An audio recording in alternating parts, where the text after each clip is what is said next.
Nichipur Institute of Health Education and Research Center. नमस्कार, मैं उमेश व्योम TV के इस राजनीतिक विश्लेषण में श्रीमान आपका स्वागत है। चलते हैं उपचुनाव की राजनीति को जरा समझने का। झारखंड में अब तक 25 वर्षों के अंतर्गत जितना भी 2-3 टर्म अगर उपचुनाव का देखे हैं आप, तो इसमें जो बेसिक फैक्टर रहा उसमें यही रहा कि पहले वहां के कैंडिडेट को किसी पद पर बैठा दिया गया और फिर विधायकी दिलाने की कोशिश की गई। श्रीमान, हम बात करेंगे घाटशिला उपचुनाव को लेकर, जो आज साख बचाने का बात है, जो राजनीतिक महकमा पूरी तरह से लग चुका है भाजपा का, या यूं कहें कि एनडीए प्रत्याशी चंपई सोरेन जी के बेटे बाबूलाल सोरेन जी का क्या होगा। श्रीमान, इससे पहले वाले टर्म में अगर नवंबर 2024 की बात करें तो 60 से 62 हजार का जो वोटिंग सिस्टम था या परसेंटेज था, हम ये कह सकते हैं कि वह वोटिंग भी काबिज रहेंगे या वाकई जीत जाएंगे। यह विश्लेषण करना बड़ा ही मुश्किल है इन दिनों, लेकिन एक बात तो तय है कि जेएमएम की राजनीतिक परिशिष्ट और परिकल्पना में बीजेपी चक्रव्यूह के पासे में फंसता हुआ नजर आ रहा है। कहने का मतलब यह है कि अगर जिस तरीके से हेमंत सोरेन अपने राजनीतिक कुनबा को न केवल बड़ा किए हैं बल्कि सियासी दंगल में वो सारी चीजें जो फैक्टर के रूप में जाकर घाटशिला के उपचुनाव में इनकैश करने का पूरा कोशिश किया जा रहा है, जिसका नाम है भैया योजना के मार्फत की बात करें, योजना के हकीकत की बात करें तो वो बहुत दूर होगा, क्योंकि राजनीतिक विश्लेषण और आंकड़ा ये दोनों एक दूसरे से विपरीत काम करता है। लेकिन प्रश्न आकर उठता है कि आदिवासी फैक्टर को मजबूत करने के लिए जिस तरीके से भाजपा ने एक नया समीकरण खेला था कि जेएमएम के मुख्यमंत्री को लाकर अपने पाले में रखने के बावजूद भी 2024 में बहुत सरगर्मी में मजबूती के साथ वो गर्म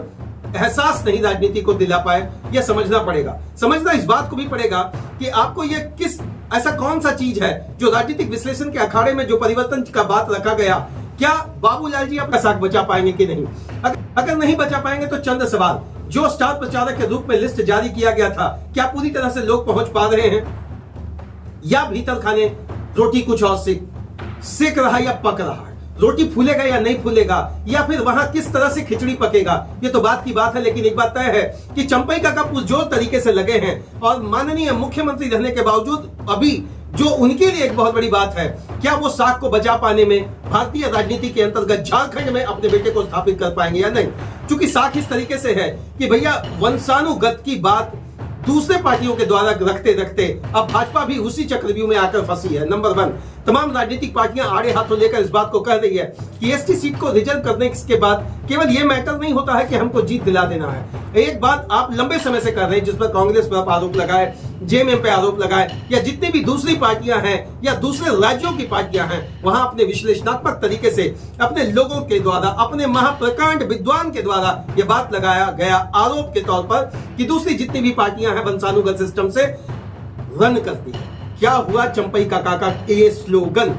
उनके बेटे को 2024 में टिकट दिया गया, वो साख बचा नहीं पाए, अपनी बड़ी मुश्किल से साख काका बचा पाए। लेकिन अब चंपई काका का दिमाग में, चंपई सोरेन जी के दिमाग में एक बात चल रहा कि भैया अगर बाबूलाल जी का इस बार साख नहीं बचा तो यह तय है कि राजनीतिक महकमे में या तो उनको वापसी करनी पड़ेगी या भाजपा कोई नया विकल्प तलाशे। यही तो घाटशिला का उपचुनाव। घाटशिला उपचुनाव की राजनीतिक सरगर्मी को बिगाड़ने में जेएलकेएम के प्रतिनिधित्व करने के लिए जयराम महतो जी की तरफ से रामदास मुर्मू जी का जो अखाड़ा राजनीतिक परिशिष्ट बन रहा है, श्रीमान, ये विकल्पों की तलाश का बड़ा संभावना दिख रहा। क्या विकल्प आएगा, क्या राजनीतिक सिस्टम को नया आयाम मिल पाएगा या नहीं पाएगा, ये तो थोड़ा